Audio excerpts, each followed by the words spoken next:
अस्सलाम वालेकुम। आज हमारा बायोलॉजी का लेक्चर नंबर 11 है ब्लड। हम पढ़ रहे थे ब्लड सर्कुलेटरी सिस्टम, उसके 3 पार्ट्स थे, blood vessels and the heart. उसमें जो फर्स्ट कंपोनेंट है ब्लड, आज हमने वो स्टडी करना है कि ब्लड क्या है, ये कैसे ट्रांसपोर्ट करता है, उसके कौन कौन से कंपोनेंट्स हैं, उनकी परसेंटेज क्या है, वो सारा आज हमने पढ़ना है। अच्छा जी, ब्लड क्या है? Blood is a specialised body fluid और connective tissue that is composed of a liquid called blood vessels, blood plasma and blood cells. अच्छा जी, ब्लड क्या है? एक स्पेशलाइज्ड बॉडी फ्लूइड है जो 2 कंपोनेंट्स पर कंसिस्ट करता है।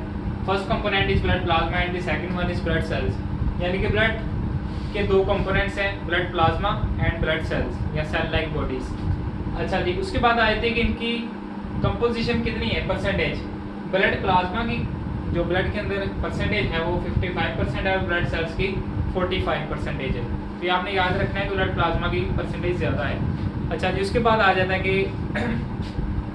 ब्लड जो है 1/12 ऑफ दी बॉडी वेट, यानी कि अगर किसी इंसान का बॉडी वेट 60 kg है तो उसका 1/12 यानी कि 5 kg उसका ब्लड होगा, उसकी बॉडी में 5 kg ब्लड का वेट होगा। और एवरेज एक एडल्ट के अंदर कितना ब्लड होता है? 5 लीटर्स। यानी कि अगर एक 60 kg का मेल है तो उसके अंदर 5 लीटर्स ब्लड होगा।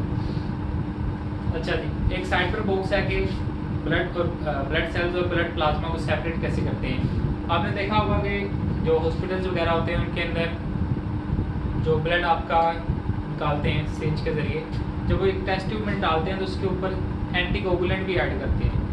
एंटीकोगुलेंट क्या होता है? आपको पता है कि ब्लड जब भी बॉडी से बाहर आएगा तो वो फ़ौरन कोगुलेट हो जाएगा, यानी कि जमने लग जाएगा। तो वो ब्लड फिर किसी काम का नहीं था टेस्ट में। उसके लिए क्या करते हैं, ब्लड के अंदर एंटीकोगुलेंट डालते हैं। एंटीकोगुलेंट, एंटी का मतलब जो नहीं करने देता कोई काम, कोगुलेंट जमने नहीं देता। एंटीकोगुलेंट ऐसा केमिकल है कि जो ब्लड को जमने नहीं देता।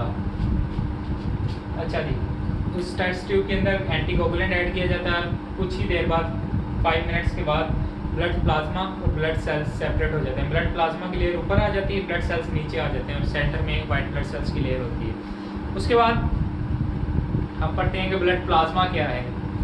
अच्छा, ब्लड प्लाज्मा क्या है? Blood plasma is primarily water in which minerals are dissolved. कह रहे हैं कि ब्लड प्लाज्मा बुनियादी तौर पर पानी ही है जिसके अंदर कुछ मिनरल्स वगैरह, कुछ सब्सटेंसेस डिसॉल्व्ड हैं। अच्छा, वाटर की कितनी परसेंटेज है? 90 to 92% और डिसॉल्व सब्सटेंसेस हैं 8 to 10%। उसके बाद आ जाता है कि डिसॉल्व सब्सटेंसेस में क्या क्या चीज़ें हैं और वो उनका फंक्शन वगैरह क्या है। अच्छा, ब्लड प्लाज्मा के डिसॉल्व सब्सटेंसेस में फर्स्ट आ जाता है सॉल्ट। सॉल्ट्स की परसेंटेज ब्लड प्लाज्मा के अंदर 0.9% है। इन सॉल्ट्स में कौन कौन से सॉल्ट्स हैं? जो आप टेबल सॉल्ट डेली खाते हैं बेसिस पर, वो ज़्यादा परसेंटेज में होता है, सोडियम क्लोराइड।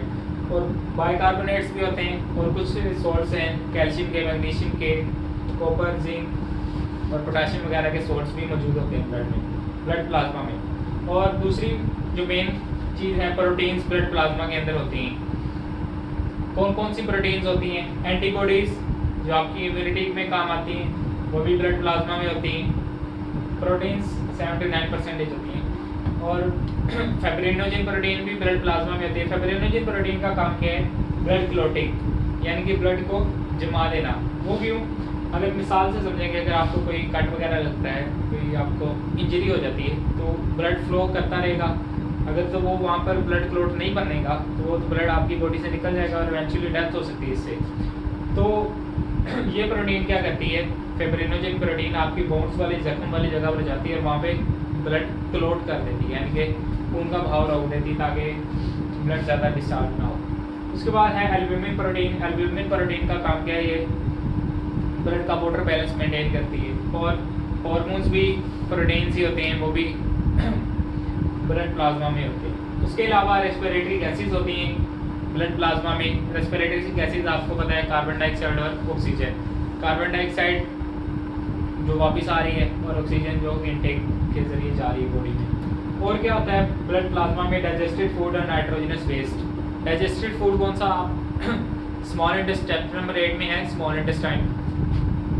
स्मॉल इंटेस्टाइन से जो ग्लूकोज वगैरह अब्जॉर्ब होता है वो भी तो ब्लड प्लाज्मा में होता है ना, ब्लड के अंदर ही, तो वो भी ब्लड के अंदर डिजॉल्व है। और नाइट्रोजनस वेस्ट, यानी कि जो नाइट्रोजनस वेस्ट हैं सेल्स के, वो भी ब्लड के अंदर ही डिस्चार्ज होते हैं, फिर ब्लड से किडनी में जाते हैं, फिल्टर होते हैं। तो ये सारी कंपोजिशन थी ब्लड प्लाज्मा की। इसके अंदर 0.9% सॉल्ट्स हैं, 7 to 9% प्रोटीन्स हैं, रेस्पिरेटरी गैसेस हैं, डाइजेस्टेड फूड है और नाइट्रोजनस वेस्ट है। होपफुली आपको ये लेक्चर समझ आया होगा। इससे अगला लेक्चर हम देखेंगे ब्लड सेल्स के बारे में, ब्लड या सेल लाइक बॉडीज़ के बारे में। अल्लाह हाफिज़।